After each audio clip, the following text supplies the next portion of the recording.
The greatest defensive player in NFL history has decided that he's done. That's next on Locked On Rams. You are Locked On Rams, your daily Los Angeles Rams podcast. Part of the Locked On Podcast Network, your team every day.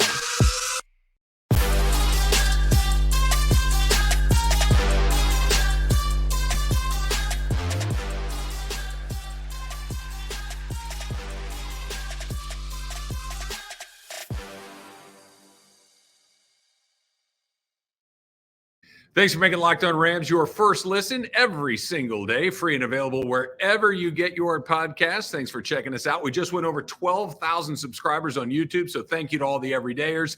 And if you haven't, give us a look on YouTube as well, free and available wherever you get your podcasts, never behind a paywall, nothing like that at all. And today's Locked On Rams is brought to you by FanDuel. Make every moment more. Right now, new customers get $200 in bonus bets with any winning $5 bet. That's $200 if your bet wins. Visit FanDuel.com/LockedOn to get started. My name is Travis Rogers. I have been hosting the Rams pre-half and post-game show since their return to Los Angeles. That makes 8 years, getting ready for year number 9 before too long. All of them, including Aaron Donald, which we're going to get into in just one moment. D-Mac is in Korea covering the Los Angeles Dodgers, so you get a solo show with me today. Let's get right into it. The news of the day in the Rams universe, the news of the day in the NFL universe, the news of the day in the sports universe. Aaron Donald decides that he is done as an NFL player. He announced his retirement earlier today via a tweet. He is no longer going to play for the Rams. He is no longer going to be in the NFL. We'll speculate a little bit on whether or not there's a chance that he may come back. But the timing of it all, I think, is really surprising, if not bordering on shocking. And here's why.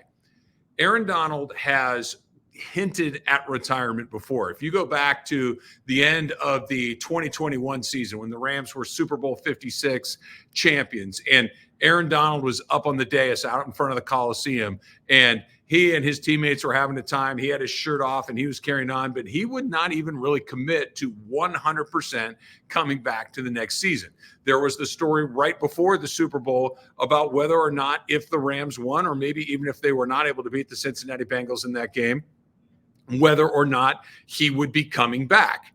And he was reluctant to give his 100% commitment to that. Now, shortly thereafter, he decided that he was going to come back. But I think what's important about that is that he cracked open the door of the end of his career being a real possibility for the first time. That prior to that, there really wasn't speculation that Aaron Donald was going to walk away for a variety of reasons. But at the very top of the list was he was still the best player in the league. He was still the best player at his position. He was still the centerpiece, cornerstone, most important guy, not just on the defense, but maybe in the entire organization, on a team that had a chance to be a very good team for the foreseeable future. So when he kicks that door open to possibly considering retirement, I think it caught a lot of people by surprise. Well, we know where it goes from there. Where it goes from there is they come back in the 2022 season, and it's a complete tire fire. That the Rams go 5-12. He misses time for the first time in his career. That he missed an extended part of the season, basically, the last third of the season or so. The Rams are a bad team. Matthew Stafford is hurt. Cooper Kupp is hurt. The offensive line is in shambles. The Rams still don't have a first-round draft pick. They still do not see to be a clear road back to the top of the NFC in short order.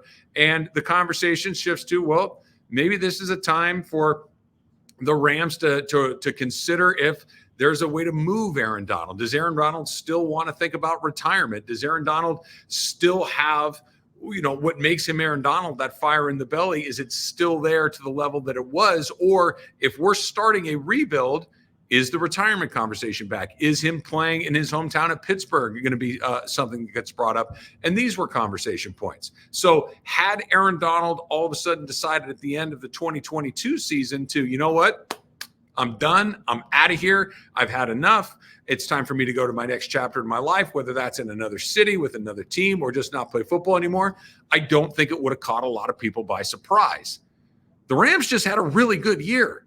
The Rams, the temperature around the team has come down significantly. There's one thing I forgot to mention, the drama surrounding Sean McVay. Is he coming or going? Is he burned out? Is he going to be able to get to where he wants to go as a head coach, or does he need to step away from this for a while and recalibrate? That had been settled. Sean McVay shows that he is what we've thought as Rams fans for a very long time, one of the best coaches in the NFL, reinvigorated with younger players, guys like Puka Nakua, guys like Kyren Williams, and still have an elite quarterback in Matthew Stafford that can help you win games.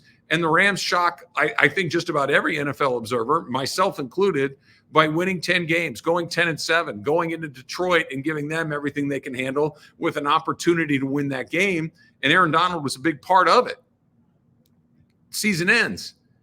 Aaron Donald seems to be right where he always wants to be, the centerpiece of an incredibly competitive football team that has a chance to run it back. Like Sean McVay says, coming into this season, the Rams are one of the teams in the NFC that you have to seriously consider as a contender. He wants to win. He wants to continue to add to his legacy. That's why this morning caught me by surprise. That's why this morning was really, borderline shocking for me, because he's still an elite player. The Rams have returned to very competitive status.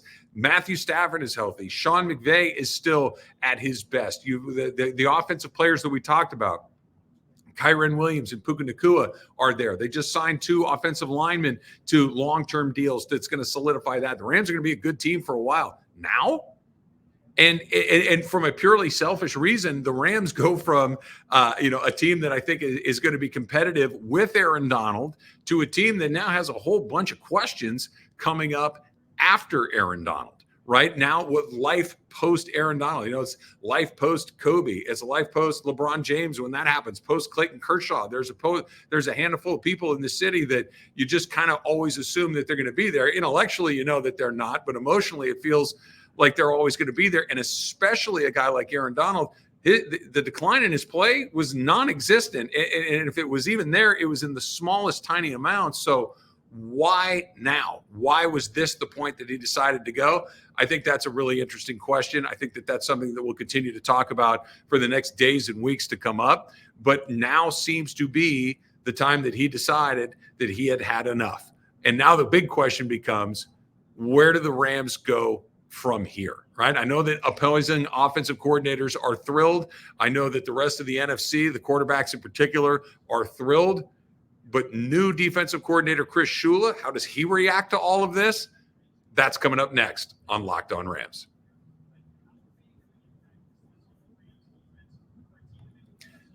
Did you know that even if you have a 401k for retirement, you can still have an IRA?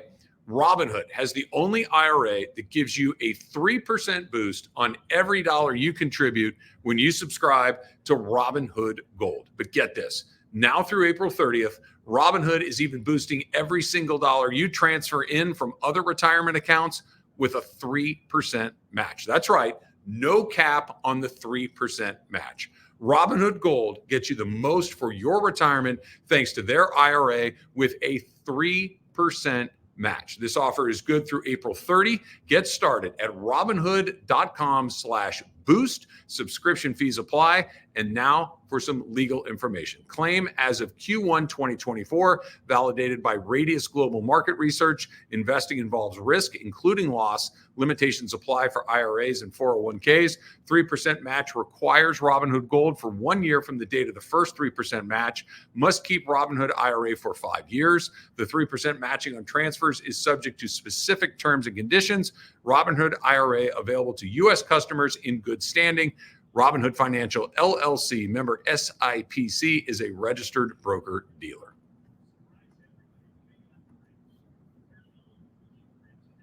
All right, so once the initial shock of what had taken place starts to wear off a little bit, then you quickly move into the what is the football ramification of all of this? What does this mean for first-year defensive coordinator Chris Shula? What does this mean for guys like Kobe Turner, who had marvelous rookie season, but you're doing it next to one of the greatest of all time? What does it mean for Byron Young, who had a really nice rookie season, but Aaron Donald is preoccupying defensive coordinators, offensive linemen across the league? So we're going to get to that, but I don't think that's the most important part. The most important part about his absence is not schematic. It's not tactical. It's not who do you use as your DT, who is in that A gap now that Aaron Donald's gone. That's not it. What is who replaces this, the heart. Who is the one that sets the tone without even trying to set the tone? I think that's the part of Aaron Donald's that's going to be so incredibly difficult to calculate and so incredibly difficult to replace. I was speaking earlier today on my radio show on 710 ESPN here in Los Angeles with Jordan Rodriguez, who covers the team for The Athletic. And I asked her, what is going to be more challenging, to replace the football component of this or to replace the emotional component. She couldn't. She said it's impossible to separate the two. I tend to lean more toward the emotional component because your best player is frequently your leader. Your quarterback is almost always your leader by default, just by the nature of the position. But Aaron Donald occupied a place that was different than that. Aaron Donald occupied a place that was almost a spiritual leadership role in a non-religious sort of way.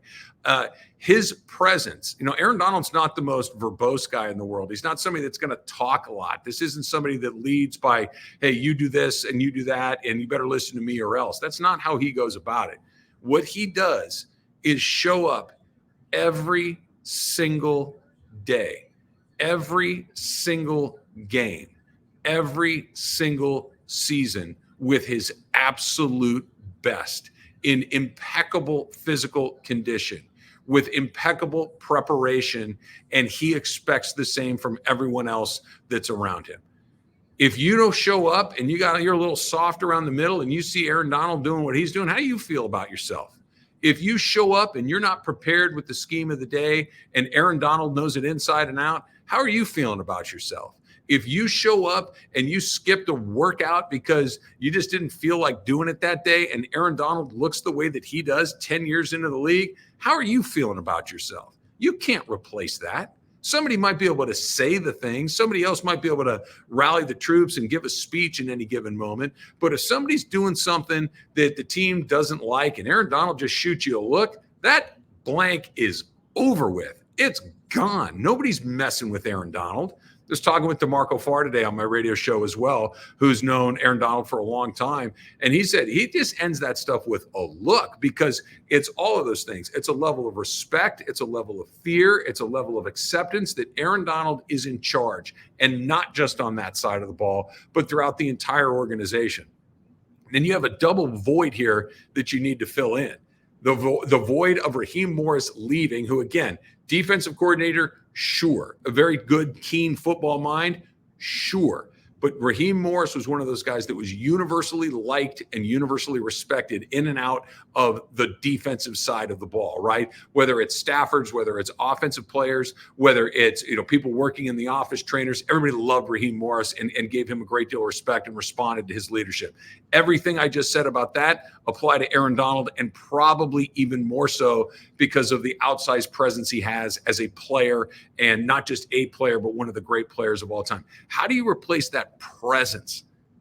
It's not easy. It might be impossible. And I think that's one of the great challenges that we're going to see, not just from Sean McVay, but from Chris Shula, who's not Raheem Morris, who's a first-year DC, who just had his best player decide, you know what, I'm out of here. I'll see you down the road. How do you replace that? That is going to be an unbelievable challenge along the way. How do the other guys fill into that void defensively? Let's talk a little bit about the schematics of it. Kobe Turner, 9 sacks, right? One of the great rookie seasons in Rams history as far as getting to the quarterback goes. Is he a good player? I think he is. How good of a player is he without Aaron Donald? I have no idea. And neither does anybody else, because we haven't had to see him or anybody else without Aaron Donald for the last 10 seasons. The same thing that we talked about with Byron Young, right? He had a nice season, 8 sacks in his rookie year. But put yourself in the meeting room of the Arizona Cardinals, the San Francisco 49ers, the Seattle Seahawks in the division, and everybody that they're playing every other year. Where do you think they start when they're getting ready to play the LA Rams and they start talking about what they want to do on offense and try to attack that Rams defense? What do you think the first question they ask themselves is? What are we doing with number 99? What in the world can we do to try to slow that guy down? How can we at least make life difficult for Aaron Donald? You're not going to stop him. You're not going to make him go somewhere else. You're not going to be able to erase him from your game plan. But how do we at least make life difficult on him? That's number one thing that every single team has to do. It's the red dot guy, right? My pal Keyshawn Johnson always talked about when they'd go in those rooms and the coach takes the laser pointer and starts circling the guy on the screen, like the red dot, like, hey, him right here. This is the guy we're worried about. He's one of those red dot guys. What's the second thing they worry about? Probably Aaron Donald again. And then the third thing and the 10th thing and the 30th thing are probably all Aaron Donald related. And then it's, oh, hey, by the way, Kobe Turner's a really nice player. We got to figure out a way to deal with him too. But when Kobe Turner's the first guy that you have to plan for, and Byron Young's the second guy that you have to plan for, and Ernest Jones is the third guy that you have to plan for, how does it change those guys' lives? Dramatically.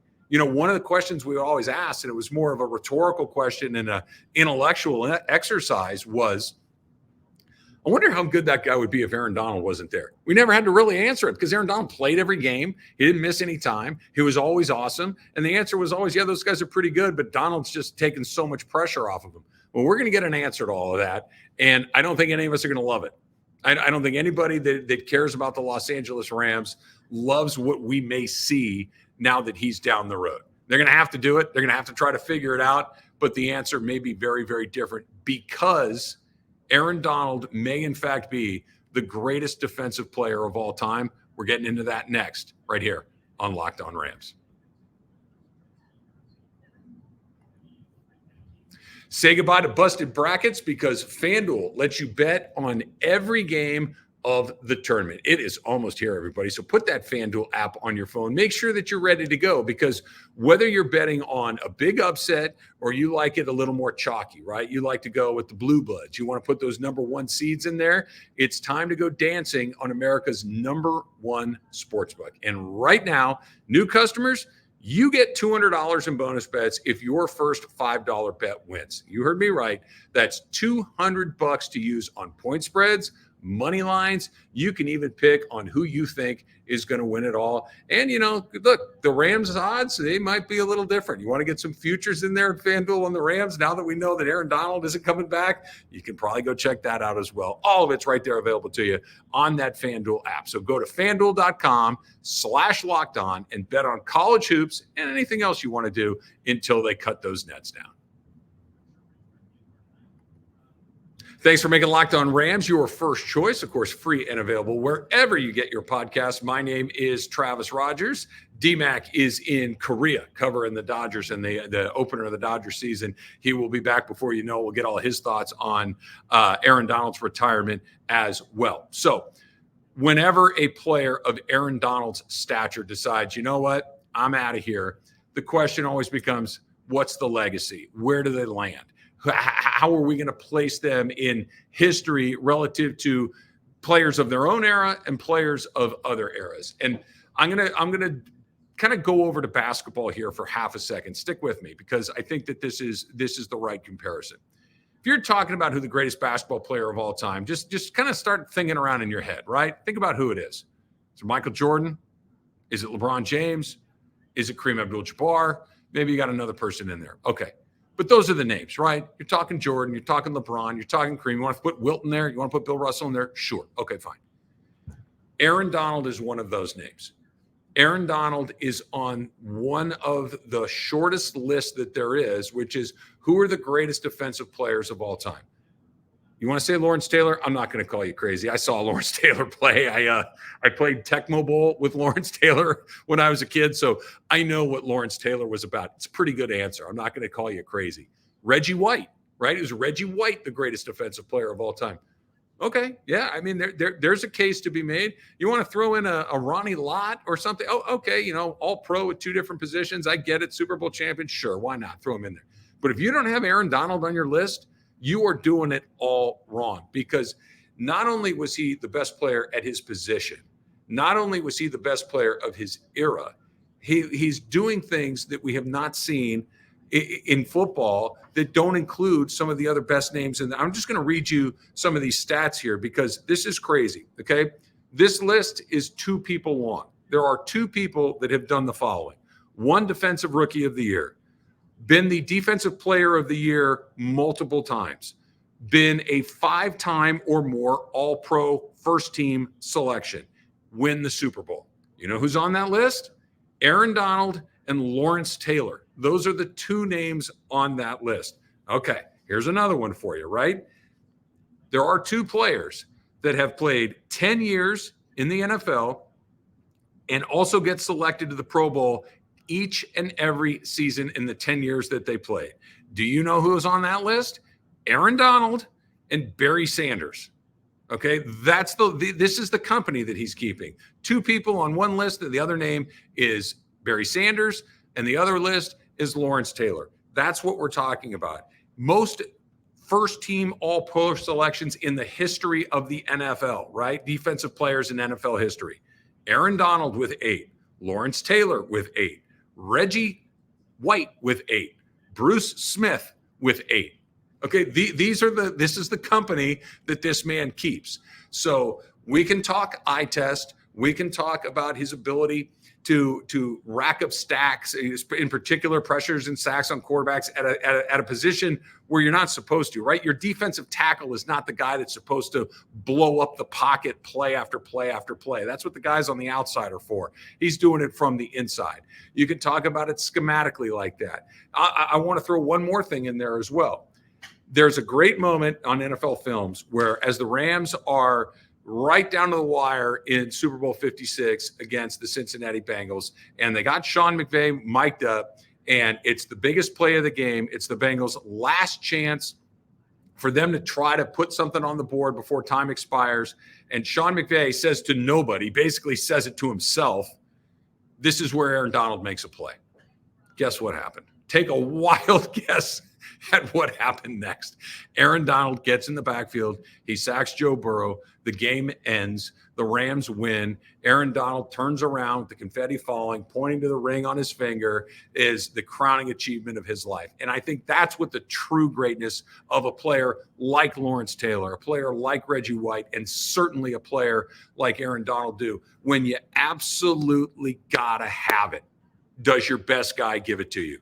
And the answer for Aaron Donald was always yes. When the game is on the line, does your best guy act like your best guy? And Aaron Donald, the answer was yes. You know why they were in that Super Bowl? Because Aaron Donald got to Jimmy G and he threw a terrible pass that got intercepted, and the Rams went to the Super Bowl. Beat San Francisco for the first time in about a million years, it felt like, because Aaron Donald in the moment made a play that really, truly only Aaron Donald probably could. That's why, for me, he's the defensive greatest player of all time. Just an amazing talent. He will be deeply missed. We're just getting started on this. We'll talk a lot about Aaron Donald next week. D-Mac will be back. We'll talk about where you go from here, but more specifically, right? We'll talk about some potential replacements, some guys that maybe weren't on your radar may all of a sudden be on your radar. Does it change your draft board? Does it change the way that you look at this season? Does it change the way that Chris Shula coaches the defense? There's a whole bunch of things that we'll get to on future episodes of Locked On Rams. Thanks to the everydayers that check us out every single day. We love you guys. You can be one, absolutely no cost to you. You just got to sign up. You just got to make sure that you listen to Locked On Rams every single day. My name is Travis Rogers. This is Locked On Rams. In whose house? It's Locked On Rams' house.